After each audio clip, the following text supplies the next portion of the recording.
Good morning students. இன்னைக்கு கிளாஸ்ல என்ன பார்க்க போறோம் அப்படின்னா பிணைப்பின் வகைகள் பார்க்க போறோம். சரியா? பிணைப்பு அப்படிங்கிறது ஒரு குரோமோசோம்ல இருக்கக்கூடிய மரபணுக்கள், அதாவது பக்கத்துல இருக்கா, நெருங்கி இருக்கா, இல்ல தொலைவில் இருக்குதா, இதை வச்சு நம்ம என்ன பண்றோம் அப்படின்னா பிணைப்புற்ற மரபணுக்கள், பிணைப்புறா மரபணுக்கள் அப்படின்னு முதல் கிளாஸ்ல பார்த்தோம், லாஸ்ட் கிளாஸ்ல. சரியா? இதோட இப்ப வகைகள் பார்ப்போம். இது இல்லாம குறுக்கேற்றம் பார்ப்போம். இப்ப பிணைப்பின் வகைகள் அப்படின்னு எடுத்துக்கிட்டாங்க. ஃபர்ஸ்ட் வந்து மார்கன், டிஹெச் மார்கன் அப்படிங்கிறவங்க இரு வகையான பிணைப்புகளை கண்டறிந்தார்.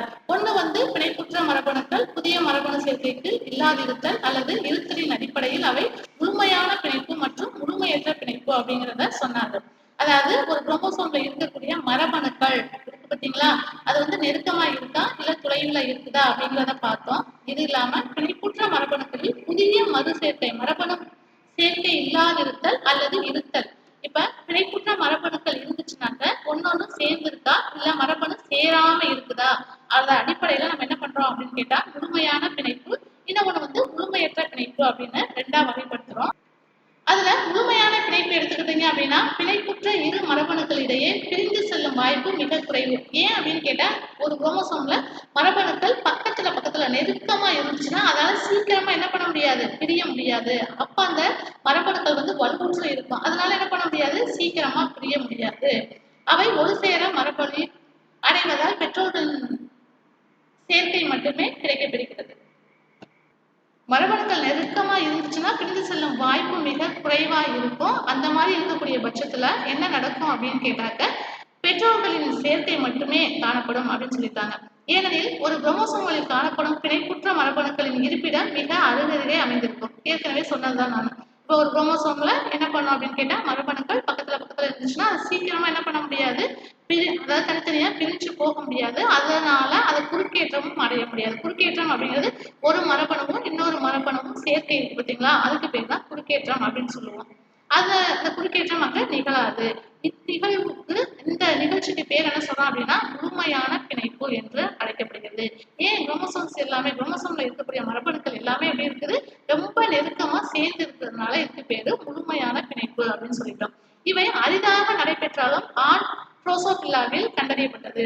இந்த முழுமையான பிணைப்பு இருக்கு பார்த்தீங்களா, இது எங்க ஃபர்ஸ்ட் வந்து கண்டுபிடிச்சாங்க அப்படின்னா ஆண் ட்ரோசோபில்லா அப்படிங்கிறதுலதான் ஒரு பழப்பூச்சி. ஆண் ட்ரோசோபில்லா அப்படிங்கிறது கேட்டா பழப்பூச்சி, அதுலதான் ஃபர்ஸ்ட் என்ன பண்ணாங்க, இந்த முழுமையான பிணைப்பு அப்படிங்கிறதே ஃபர்ஸ்ட் கண்டுபிடிச்சாங்க. சிபி ரிச்சர்ஸ் 1919 ஆண் ட்ரோசோபில்லாவில் சில சிற்றினங்களின் குறுக்கேற்றம் மூலமாக நடைபெறுவதில்லை என கண்டறிந்தார். சில சிற்றினங்கள் என்ன பண்ணும் அப்படின்னா குறுக்கேற்றம் முற்றிலுமா, அதாவது குறுக்கேற்றமே நடக்காது அப்படிங்கிறத கண்டுபிடிச்சாங்க. எதை வச்சு கண்டுபிடிச்சாங்க அப்படின்னு கேட்டா ஆண் ட்ரோசோபில்லாவில் அந்த சிற்றினம் இருக்கக்கூடிய ஆண் ட்ரோசோபில்லா அப்படிங்கிறது ஒரு பழப்பூச்சி தான். ஈ அப்படின்னு சொல்லி ஈ பெரிய ஈயா இருக்கும்ல, அதுதான். அதுலதான் ஃபர்ஸ்ட் என்ன பண்றாங்க, குறுக்கேற்றம் இங்க வந்து நடக்கல அப்படிங்கிறத. அடுத்து பாருங்க முழுமையற்ற பிணைப்பு. பிணைப்புற்ற மரபணுக்கள் மிக விலகி அமைந்திருந்தால் குறுக்கேற்றம் நிகழ அதிக வாய்ப்புள்ளது. ரொம்ப தூரத்துல இருந்துச்சு அப்படின்னு கேட்டா ஈஸியா வந்து என்ன பண்ணிடும், குறுக்கேற்றம் அங்க நடக்கும். இதன் விளைவாக பெற்றோர் மற்றும் பெற்றோர் அல்லாத சேர்க்கைகள் அறியப்பட்டது. பெற்றோர் அப்படின்னா பெற்றோர்கிட்ட இருக்கக்கூடிய மரபணுக்கள், பெற்றோர் இல்லாத மரபணுக்கள் இருக்கு பார்த்தீங்களா, அதுவும் என்ன பண்ணும் அப்படின்னு கேட்டாக்க சேர்க்கை வந்து அங்க நடக்கும். சேர்க்கை அப்படிங்கிறது குறுக்கேற்றம் நடக்கும். இந்த பிணைப்புக்கு பேர் என்ன சொல்றோம் அப்படின்னு கேட்டா இந்த பிணைப்புற்ற மரபணுக்கள் குறுக்கேற்றத்தை வெளிப்படுத்துகிறது. சோ இந்த மாதிரி வந்து குறுக்கேற்றம் நடந்துச்சுன்னா அதோட பண்புகள் வந்து வெளியில தெரியும் இல்லையா, இது வந்து முழுமையற்ற பிணைப்பு என்று அழைக்கப்படுகிறது. இந்நிகழ்வை கிட்சின் மக்காச்சோளத்தில் முதலில் கண்டறிந்தார். இந்த முழுமையற்ற பிணைப்பு இருக்கு பார்த்தீங்களா, இதை ஃபர்ஸ்ட் எங்க கண்டுபிடிச்சாங்க அப்படின்னா மக்காச்சோளத்துலதான் ஃபர்ஸ்ட் கண்டுபிடிச்சாங்க. இப்ப இங்க இருக்கக்கூடிய மரபணுக்கள் மிக விலகி அமைந்திருக்குது, அதாவது தூரத்துல இருக்குது, அதனால ஈஸியா என்ன பண்ணுது அப்படின்னு கேட்டாக்க குறுக்கேற்றம் அங்க நடக்குது. இதுக்கு பேர் என்ன சொல்றோம், முழுமையற்ற பிணைப்பு அப்படின்னு சொல்றோம். பிணைப்பு தொகுதிகள் கொடுத்துட்டாங்க பாருங்க. குரோமோசோம்களில் நீர் வரிசையில் அமைந்துள்ள பிணைப்புற்ற மரபணுக்களின் தொகுப்பிற்கு பிணைப்பு தொகுதிகள் என்று அழைக்கப்படுகிறது. அதாவது ஒரு குரோமோசோம்ஸ் இருக்கு, குரோமோசோம்ஸ்ல என்ன இருக்கு அப்படின்னா அதுல மரபணுக்கள் ஒன்றன் மேல் ஒன்றாக அடுக்கி வச்ச மாதிரி நீண்ட வரிசையில் இருக்குது இல்லையா, இதுக்கு பேர் தான் பிணைப்பு தொகுதிகள் அப்படின்னு சொல்றோம். எந்த ஒரு சிற்றினத்திலும் அதில் காணப்படும் பிணைப்பு தொகுதிகளின் எண்ணிக்கை ஒரு மடிய தொகுதி குரோமோசோம்களின் எண்ணிக்கைக்கு நிகராக காணப்படும். இப்ப ஒரு சிற்றினம் இருக்குன்னு வச்சுக்கோங்களேன், அதுல பிணைப்பு தொகுதிகளின் எண்ணிக்கை இருக்கு பார்த்தீங்களா, பிணைப்பு தொகுதிகள் எண்ணிக்கை அப்படிங்கிறது குரோமோசோம்ல இருக்கக்கூடிய மரபணு, அதுதான் சொல்றான், மரபணுக்களின் தொகுப்பிற்கு தான் பிணைப்பு தொகுதிகள் அப்படின்னு சொல்றான். அந்த மரபணு தொகுதியோட எண்ணிக்கை ஒரு மடிய தொகுதி இருக்கு பார்த்தீங்களா, குரோமோசோம்களின் எண்ணிக்கை நிகரா இருக்கும். ரெண்டுமே எப்படி இருக்கும் அப்படின்னா சரியா சமமா இருக்கும். ஒன்னொன்னு கொடுத்துருக்காங்க பாருங்க. உயிரினத்தின் பெயர்கள் வந்து மியூக்கர், அது எத்தனை இருக்கு, பிணைப்பு தொகுதி 2 இருக்குது. அடுத்தது ட்ரோசோபில்லா, அதுல 4 இருக்கு. இனிப்பு பட்டாணியில எத்தனை இருக்கு, 7. நியூரோஸ்போராவில் வந்து 7 இருக்கு. மக்காச்சோளத்துல 10 இருக்கு. இதுதான் பிணைப்பு தொகுதி. பிணைப்பு மற்றும் குறுக்கேற்றம் ஆகிய இரு செயல்களும் எதிரெதிர் விளைவுகளை கொண்டுள்ளது. பிணைப்பு மற்றும் குறுக்கேற்றம். பிணைப்புங்கிறது குரோமோசோம்ல இருக்கக்கூடிய மரபணுக்கள் அருகில் இருக்கிறது பிணைப்புன்னு சொல்லுவோம். குறுக்கேற்றம் அப்படிங்கிறது குரோமோசோம்ல இருக்கக்கூடிய மரபணுக்கள் சேர்க்கை, அதை வந்து குறுக்கேற்றம் அப்படின்னு சொல்லுவோம். அது எப்படி இருக்குமா, அந்த பிணைப்புக்கும் குறுக்கேற்றத்துக்கும் மரபணுக்களின் அந்த செயல்கள் எதிரெதிரா இருக்கும். ரெண்டுக்கும் வந்து எப்படி இருக்கும், ஆப்போசிட்டா இருக்கும் அப்படின்னு சொல்றாங்க. பிணைப்பு என்பது குறிப்பிட்ட மரபணுக்களை ஒன்றாக வைத்திருக்கும், ஆனால் குறுக்கேற்றம் அவற்றை கலப்பிற்கு உட்படுத்தும். அதாவது மரபணுக்கள் ஒன்றா அப்படியே பக்கத்துல ஒன்னா இருக்கும், ஆனா குறுக்கேற்றம் என்ன பண்ணும் அப்படின்னு கேட்டா, ஒரு குரோமோசோம்ல இருக்கக்கூடிய மரபணும் இன்னொரு குரோமோசோம்ல இருக்கக்கூடிய மரபணும் என்ன பண்ணும், கலப்பினமாகும், கலப்பினத்துக்கு உட்படுத்தும். இவற்றின் வேறுபாடுகள் கீழே கொடுக்கப்படுகிறது. இங்க பாருங்க என்னென்ன கொடுத்திருக்காங்க. பிணைப்பு அப்படின்னு எடுத்தா குரோமோசோம் இருக்கும், குரோமோசோம்ல மரபணுக்கள் இருக்கும். குரோமோசோம்களில் உள்ள மரபணுக்கள் அடுக்கமைந்து காணப்படும். பிணைப்புல பக்கத்துல இருக்கும் மரபணு. இவை பிணைப்புற்ற மரபணுக்களை பிரிக்கிறது. குறுக்கேற்றம் என்ன பண்ணும் அப்படின்னா, மரபணுக்கள் பக்கத்துல இருந்தாலுமே அதை பிரிக்கும். குறுக்கேற்றம் வந்து பிரிச்சு இன்னொரு குரோமோசோம்ல இருக்கக்கூடிய மரபணுவும் இன்னொரு குரோமோசோம்ல இருக்கக்கூடிய மரபணுவும் என்ன பண்ணும் அப்படின்னு கேட்டாக்க சேர்க்கை வந்து நடைபெறணும். அதுக்காக என்ன பண்ணுது, மரபணுக்களை பிரிக்கிறது. இதில் ஒத்திசைவு குரோமோசோம்களில் உள்ள ஒரு குரோமோசோம் மட்டுமே பங்கு பெறும். ஒரு குரோமோசோம் தொகுதி மட்டுமே இதுல பங்கு பெறும். இதில் ஒத்திசைவு குரோமோசோம்களின் சகோதரி அல்லாத குரோமோடைட்டுகளுக்கு இடையே உள்ள துண்டுகளில் பரிமாற்றம் நிகழும். இப்போ ஒரு டிஎன்ஏ இருந்துச்சுன்னா அந்த டிஎன்ஏ துண்டு இருக்கு பார்த்தீங்களா, அதுல என்ன இருக்கு, அடினைன், குவானின், சைட்டோசின், தைமின் அப்படிங்கிற வாஸ்குலர் பிரசன்ட் இருக்கும். சரியா, இப்ப சகோதரி அல்லாத குரோமோடைட்டுகளுக்கு இடையே உள்ள துண்டுகளில் பரிமாற்றம் நிகழும். அந்த டிஎன்ஏ துண்டு இருக்கு பார்த்தீங்களா, அங்க பரிமாற்றம் நிகழும். புதிய மரபணு சேர்க்கைகளை இது குறைக்கிறது. இது என்ன பண்ண, பிணைப்பு வந்து பக்கத்துல இருந்தாலும் என்ன பண்ணாது அப்படின்னு கேட்டா புதிய மரபணு வந்து அங்க சேராது. புதிய மரபணு சேர்க்கைகள் தோன்றுவதன் மூலம் வேறுபாடுகளை அதிகரிக்கிறது, புதிய உயிரினம் தோன்ற வழிவகுக்கிறது. இந்த மாதிரி குறுக்கேற்றம் நடந்துச்சு அப்படின்னு கேட்டா நிறைய நமக்கு வித்தியாசமான, அதாவது நமக்கு தேவையான ஒரு ஹைபிரிட் பிளான்ட்ஸ் எல்லாம் இதுல உருவாக்க முடியும். கலப்பின தாவரங்களை உருவாக்குவது இந்த குறுக்கேற்றம் வந்து அதிகமா பயன்படுத்தப்படும். அடுத்து பாருங்க, குறுக்கேற்றம் அதோட செயல்கள் என்ன அப்படிங்கிறத பார்க்க போறோம். ஒத்திசைவு குரோமோசோம் இணைகளின் சகோதரி அல்லாத குரோமோடைட்டுகளுக்கு இடையே இணையான துண்டங்கள் பரிமாற்றப்பட்டு புதிய மரபணு சேர்க்கை தோன்றும் உயிரி நிகழ்விற்கு தான் குறுக்கேற்றம் அப்படின்னு பேரு. அதாவது இப்ப என்ன சொல்றோம், ஒத்திசைவு குரோமோசோம்கள் இருக்கு அப்படின்னு கேட்டா அந்த குரோமோசோம்கள் சகோதரினாக்க பெற்றோர்கிட்ட தான் என்ன பண்ணுவாங்க வந்து குறுக்கேற்றம் நடைபெறும். சரியா, அதுதான் வந்து சகோதரி அல்லாத குரோமோடைட்டுகளிடையே இணையான துண்டங்கள். அதாவது பெற்றோர்கள்கிட்ட என்ன பண்ணும் அப்படின்னு கேட்டா அதற்கு இணையான துண்டங்கள் இருக்கு பார்த்தீங்களா, அங்க என்ன பண்ணுது அப்படின்னு கேட்டா மரபணு சேர்க்கை தோன்றும் உரிய நிகழ்வுக்கு தான் குறுக்கேற்றம் என்று பெயர். இதுல பாருங்க, ஃபர்ஸ்ட் வந்து இதுல மார்கன் அப்படிங்கிறவங்க தான் என்ன பண்ணாங்க, 1912 ஃபர்ஸ்ட் வந்து இந்த குறுக்கேற்றம் அப்படிங்கிறத கண்டுபிடிச்சாரு. இதுல குன்றல் பகுப்பின் போது புரோபேஸ் 1 வந்து பாக்டின் நிலையில் நடைபெறும். இந்த குறுக்கேற்றம் எங்க நடைபெறும் அப்படின்னா குன்றல் பகுப்பு நடைபெறுது பார்த்தீங்களா, அப்ப புரோபேஸ் இருக்கு, அதுல பாக்டின் நிலையில தான் என்ன பண்ணும் அப்படின்னு கேட்டா இந்த குறுக்கேற்றம் நடைபெறும். வழக்கமாக கேமெட்டுகள் உருவாக்கத்தின் போது குறுக்கேற்றம் இனச்செல்களில் நடைபெறுகிறது. எங்க நடக்கும் இந்த குறுக்கேற்றம் அப்படின்னா இனச்செல்கள் இருக்கு பார்த்தீங்களா, அங்கதான் நடக்கும். உடல செல்கள்ல நடக்காது, எங்க நடக்குது, இனச்செல்கள்ல வந்து நடக்குது. இது குன்றல் பகுப்பு குறுக்கேற்றம் அல்லது இனச்செல் குறுக்கேற்றம் அப்படின்னு பேரு. குன்றல் பகுப்பு குறுக்கேற்றம் அல்லது இனச்செல்ல தானே அந்த குறுக்கேற்றம் நடைபெறுது, அதனால இதுக்கு பேரு இனச்செல் குறுக்கேற்றம் அப்படின்னு பேர் உண்டு. இது பொதுவாக காணப்படும் மிகவும் முக்கியத்துவம் பெற்ற நிகழ்வாகும். இது வந்து ஒரு முக்கியமான நிகழ்வு. இந்த நிகழ்வு குறுக்கேற்றம் அப்படிங்கிறது நடைபெற்றாதான் நமக்கு கலப்பின தாவரங்களை வந்து உருவாக்க முடியும். இது மைட்டாசிஸ் நிலையின் போது குறுக்கேற்றம் உடல் செல்களில் நிகழ்கிறது. ஆனா மைட்டாசிஸ் செல் டிவிஷன் நடக்குது பாத்தீங்களா, அப்ப வந்து என்ன பண்ணும் அப்படின்னு கேட்டா உடல செல்கள்ல வந்து என்ன நடக்குது, நமக்கு இந்த குறுக்கேற்றம் நடைபெறுகிறது. அதனால இது வந்து உடல செல் குறுக்கேற்றம் அல்லது மைட்டாட்டிக் குறுக்கேற்றம் அப்படின்னும் இதுக்கு பேர் உண்டு. இனச்செல்ல நடைபெற்றுச்சு அப்படின்னு கேட்டா அதுக்கு குன்றல் பகுப்பு குறுக்கேற்றம் அல்லது இனச்செல் குறுக்கேற்றம் அப்படின்னு சொல்றோம். உடலச்சல்ல குறுக்கேற்றம் நடந்துச்சுன்னா அதுக்கு பேரு உடலச்சல் குறுக்கேற்றம் அல்லது மைட்டாட்டி குறுக்கேற்றம் அப்படின்னு. இப்ப குறுக்கேற்றத்தின் செயல்முறைகள் அதுல பார்த்துக்கிட்டோம் அப்படின்னு கேட்டா அந்த குறுக்கேற்றத்தின் செயல்முறைகள்ல என்னென்ன இருக்குது, இணை சேருதல் அப்படிங்கிறது இருக்கு. அடுத்து பாருங்க, அதுல நான்கமை உருவாதல், குறுக்கேற்றம் மற்றும் முடிவுறுதல் என பல நிலைகளை உள்ளடக்கியது.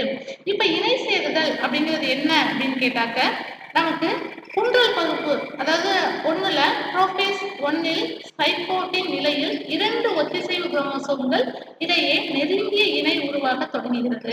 2 ஒத்திசைவு குரோமோசோம்கள், ரெண்டும் ஒரே மாதிரி இருக்கக்கூடிய குரோமோசோம்கள் இருக்கு பாத்தீங்களா, அங்க என்ன பண்ணும் அப்படின்னு கேட்டா அந்த நெருங்கி, அதாவது 2 குரோமோசோமும் பக்கத்துல வந்து என்ன பண்ணும் அப்படின்னு கேட்டாக்க நெருங்கி வருவதன் மூலம் என்ன பண்ணும் அப்படின்னு கேட்டா இணை சேருகிறது. சரியா?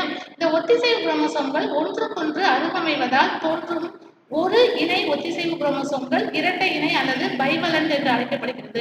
என்ன பண்ணும் அப்படின்னு கேட்டாக்க இந்த ஒத்திசைவு குரோமோசோம்கள் என்ன பண்ணும் அப்படின்னு கேட்டா ரெண்டும் ஒண்ணு சேருது பாத்தீங்களா, அந்த குரோமோசோம்களுக்கு என்ன சொல்றோம் அப்படின்னு கேட்டா இணை ஒத்திசைவு குரோமோசோம்கள் இரட்டை இணை அல்லது பைவலண்ட் அப்படின்னு சொல்றோம். இரட்டை இணை அப்படிங்கிறது இதுதான்மா, இங்க பாருங்க, இது ஒரு ஒத்திசைவு குரோமோசோம், இது ஒரு ஒத்திசைவு குரோமோசோம்.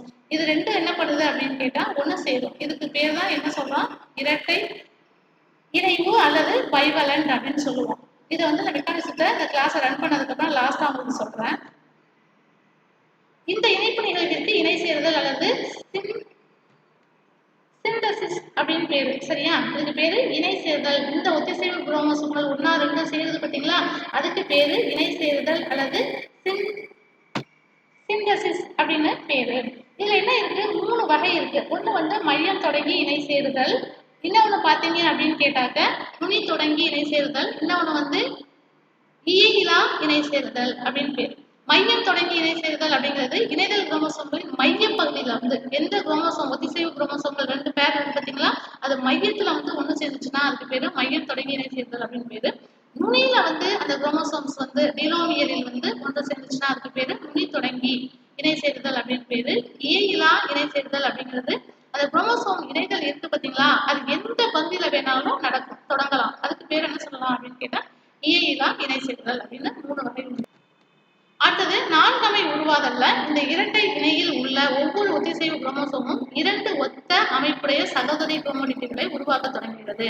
இப்ப இந்த இரட்டை இணை குரோமோசோம்ஸ் இருக்கு பாத்தீங்களா, ரெண்டும் ஒண்ணு சேர்ந்துச்சு. ஒண்ணு சேர்ந்ததுக்கு அப்புறம் என்ன கிடைக்குது அப்படின்னு கேட்டா 2 ஒத்த அமைப்புடைய சகோதரி குரோமோடிட்டுகள். இப்பதான் ரெண்டும் ஒண்ணு சேர்றதுனாலதான், அதாவது ஒத்த இணை குரோமோசோம்கள் ஒண்ணு சேர்றதுனால நமக்கு என்ன கிடைக்குது, சகோதரி குரோமோடிட்டுகளை உருவாக்க தொடங்குகிறது. இது ஒரு சென்ட்ரோமியரால் இணைக்கப்பட்டு இருக்கும். சென்ட்ரோமியரால தான் இது ஃபர்ஸ்ட் என்ன பண்ணுது, இணைக்கப்படுது அந்த பகுதிகள். இந்த நிலையில் ஒவ்வொரு இரட்டை இணைகளும் 4 குரோமோடிட்டுகளை பெற்றிருக்கும். அதாவது இதுல 2 அதுல 2 வந்து ஒண்ணு சேர்றதுனால மொத்தம் எத்தனை இருக்கு, 4 குரோமோடிட்டுகளை பெற்றிருக்கிறது. இது நான்கமை நிலை என்று அழைக்கப்படுகிறது. நான்கமை நிலைங்கிறத காமிக்கிற பாருங்க, இதுதான். அதாவது ஒத்திசைவு குரோமோசோம்கள் என்னப்படுது, ரெண்டும் ஒண்ணு சேர்ந்துருச்சு. ஒண்ணு சேர்ந்ததுக்கு அப்புறம் என்ன கிடைக்குது, நான்கமைவு நிலை நமக்கு கிடைக்கிறது பாத்தீங்களா. இந்த நிலைக்கு பேர் தான் நான்கமைவு நிலை அப்படின்னு சொல்லுவோம். நெக்ஸ்ட் பாருங்க, இப்ப நான்கமை நிலை நமக்கு உருவாயிடுச்சு. உருவானதுக்கு அப்புறம் குறுக்கேற்றம் இப்ப நடக்கணும். நான்கமை நிலை உருவான பின்னர் பாக்டின் நிலையில் குறுக்கேற்றம் நிகழும். எந்த நிலையில வந்து குறுக்கேற்றம் நடைபெறுகிறது, பாக்டின் அப்படிங்கிற நிலையில வந்து நடக்கும். ஒத்திசைவு குரோமோசோம்களின் சகோதரி அல்லாத குரோமோடிட்டுகள் ஒன்று அல்லது அதற்கு மேற்பட்ட புள்ளிகளில் இணைகிறது. அதாவது இந்த ஒத்திசைவு குரோமோசோம்கள் இருக்கு பாத்தீங்களா, குரோமோடிட்டுகள் அல்லாத ஒன்று அல்லது அதற்கு மேற்பட்ட புள்ளிகள்ல வந்து என்ன பண்ணும், இந்த குரோமோசோம்கள் இணைகின்றன. இந்த ஒத்திசைவு குரோமோசோம்களின் சகோதரி அல்லாத குரோமோடிட்டுகளுக்கு இடையான பிணைப்பு புள்ளிகள் வந்து கயாஸ்மாக்கள் அப்படின்னு சொல்றோம். கயாஸ்மாங்கிறது இப்ப இணைஞ்சிருச்சு பாத்தீங்களா, இந்த ரீஜனை தான் என்ன சொல்றோம் அப்படின்னு கேட்டா கயாஸ்மா குறுக்கேற்றம் நடைபெறும் இடம் தான் இந்த பகுதி தான். அதாவது இது ஒரு ஒத்திசைவு குரோமோசோம், இது ஒரு ஒத்திசைவு குரோமோசோம். சரியா? இங்க என்ன பண்ணும் அப்படின்னு கேட்டா குறுக்கேற்றம் நடைபெறுகிறது.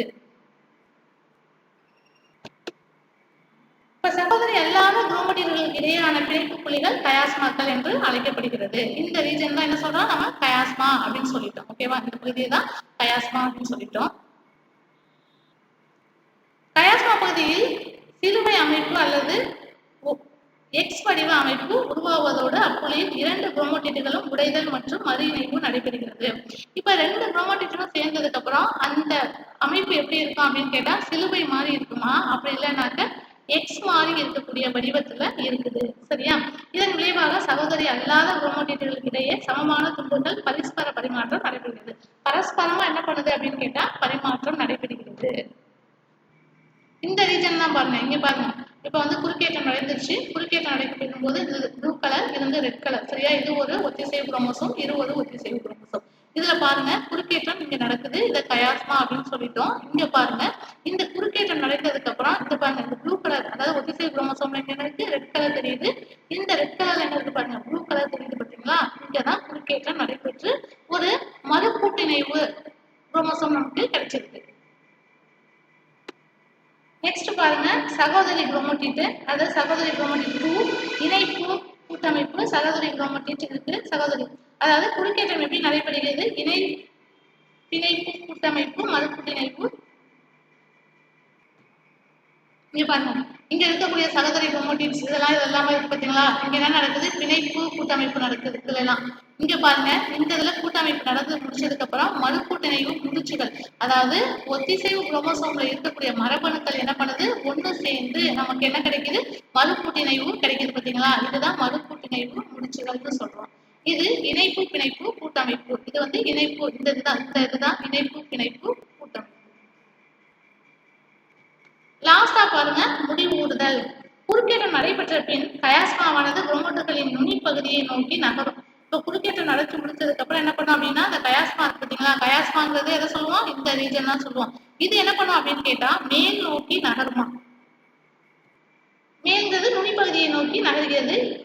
இந்நிகழ்வே முடிவுறுதல் எனப்படும். அதாவது அந்த குறுக்கேற்றம் நடந்து முடிச்சதுக்கு அப்புறம் கயாஸ்மாவின் குரோமோடைட்டுகளின் நுனி பகுதி என்ன பண்ணும் அப்படின்னா மேல் நோக்கி நகர ஆரம்பிச்சிடும். இதன் விளைவாக ஒத்திசைவு குரோமோசோம்கள் முழுமையாக பிரியும். அதாவது மேல் நோக்கி நகர ஆரம்பிச்சதும் தனித்தனியா பிரிய ஆரம்பிச்சிடும். இப்ப இந்த டயக்ராம் பாருங்க, இதுதான் ஃபர்ஸ்ட் ஒத்திசைவு குரோமோசோம்கள். இதுதான் வந்து குறுக்கேற்றத்தின் செயல்முறைகள். இது ஒரு ஒத்திசைவு குரோமோசோம், இது ஒரு ஒத்திசைவு குரோமோசோம். 2 ஒத்திசைவு குரோமோசோம்கள் நமக்கு இருக்கு. ஒத்த அமைவிட குரோமோசோமில் சகோதரி அல்லாத குரோமோடைட்டுகள். ஓகேவா? இங்க மொத்தம் எத்தனை இருக்கு அப்படின்னு கேட்டா 4 அமைவு. இது வந்து இது ஒரு 2, இது ஒரு 2, இதுதான் மொத்தம் 4 அமைவு அப்படின்னு சொல்லுவோம். சரியா? அடுத்து பாருங்க புரோபேஸ் 1 இன் பேக்டின் நிலையில, இது குண்டல் பகுப்பின் புரோபேஸ் 1ல நடக்குது. ரெண்டாவது வந்து கயாஸ்மா குறுக்கேற்றம் நடைபெறும் இடம் வந்து புரோபேக்டின் 1 பேக்டின் நிலையில தான் வந்து கயாஸ்மா குறுக்கேற்றம் நடைபெறும் இடம். இப்ப என்ன ஆகுது? இந்த இதுல இருக்கக்கூடிய இந்த ஜீன், இதுல இருக்கக்கூடிய மரபணுக்கள் என்ன பண்ணும் அப்படின்னு கேட்டாக்க ரெண்டும் சேர்ந்து நெருக்கமா வந்து கம்பைன் ஆகுது, இணையுது. சரியா? இணைஞ்சதுக்கு அப்புறம் அங்கதான் என்னது? குறுக்கேற்றம் நடைபெறுது. இதுதான் கயாஸ்மா குறுக்கேற்றம் நடைபெறும் இடம். இந்த 2 குரோமோசோம்களின் மரபணுக்களும் சேரும் இடத்தை தான் என்ன சொல்றோம் நம்ம? கயாஸ்மா குறுக்கேற்றம் நடைபெறும் இடம் அப்படிங்கிறத சொல்லிட்டோம். இப்ப ரெண்டும் என்ன பண்ணுது அப்படின்னு கேட்டாக்க மெட்டாபேஸ்ல வந்து குறுக்கேற்றம் நடந்து முடிஞ்சிருச்சு. முடிஞ்சதுக்கு அப்புறம் என்ன கிடைக்குது? இந்த ஒத்திசைவு குரோமோசோம்களின் மரபணுக்கள் வந்து என்னவா இருக்குது? 2 குறுக்கேற்றம் அடைஞ்சு மாறுபட்ட குரோமோடைட்டுகள் நமக்கு இங்க கிடைக்குது. சரியா? இந்த மாதிரி முடிச்சதுக்கு அப்புறம் என்ன ஆகும் அப்படின்னு கேட்டா மெட்டாபேஸ்ல குறுக்கேற்றம் நடந்து முடிச்சதுக்கு அப்புறம் கயாஸ்மாவானது குரோமோடைட்டுகளின் நுனிப்பகுதியை நோக்கி நகர ஆரம்பிக்கிறது பாத்தீங்களா? அப்ப அங்க என்ன நடக்கும்? இதன் விளைவாக ஒத்திசைவு குரோமோசோம்கள் முழுமையாக பிரியும். இப்ப குறுக்கேற்றம் அமைஞ்ச நடந்து முடிச்ச குரோமோசோம் என்ன பண்ணுது அப்படின்னு கேட்டா தனித்தனியா பிரியும். சரியா? இங்க பாருங்க, இந்த இருக்கு, இது ஒரு குரோமோசோம், இது ஒரு குரோமோசோம், இது ஒரு குரோமோசோம், இது ஒரு குரோமோசோம். மொத்தம் எத்தனை இருக்கு? 4 குரோமோசோமும் தனித்தனியா பிரிஞ்சிருச்சு. எப்ப குறுக்கேற்றம் நடந்து முடிஞ்சதுக்கு அப்புறம் அதுக்கப்புறம் வந்து கயாஸ்மாவானது குரோமோடைட்டுகளின் நுனிப்பகுதியை நோக்கி நகர ஆரம்பிச்சதுக்கு அப்புறம் அதுல இருக்கக்கூடிய குரோமோசோம்களின் மரபணுக்கள், குரோமோசோம் இருக்கு தனித்தனியா பிரியுது. அதுல என்ன இருக்கு? மறு கூட்டணைவு சேர்ந்த மரபணுக்கள் இருக்குது. இது என்ன அப்படின்னு கேட்டாக்க இந்த இது வந்து பெற்றோர் வகை. மேல இருக்கு பாருங்க, இது பார்த்தீங்களா? இது பெற்றோர் வகை. இதுல இருந்து ஒரு குரோமோசோம் கிடைச்சிருக்கு. இதுவும் என்னது? பெற்றோர் வகை. அதுவும் குரோமோசோம்ஸ் தான். இது பாருங்க, இதுல ப்ளூவும் இருக்கு, ரெட்டும் இருக்கு, இதுல ரெட்டும் இருக்கு, ப்ளூவும் இருக்கு. இதுதான் என்ன சொல்றோம்? மறுகூட்டிணைவு. சரியா? இந்த கலரை வச்சே நம்ம ஐடென்டிஃபிகேஷன் பண்ணிக்கலாம். இது பெற்றோர், ஊதா கலர், ரெட் கலரும் பெற்றோர் கிட்டே இருந்து வந்ததுதான். மேல இருக்கு பாருங்க, இது பெற்றோரோட ஒத்திசைவு குரோமோசோம்கள். மறுகூட்டிணைவு குரோமோசோம்கள்ல ரெண்டுமே இருக்கு பாருங்க, அதான் கலர் வித்தியாசம் கொடுத்துருக்காங்க நமக்கு. இது வந்து ஊதா, ரெட்டு.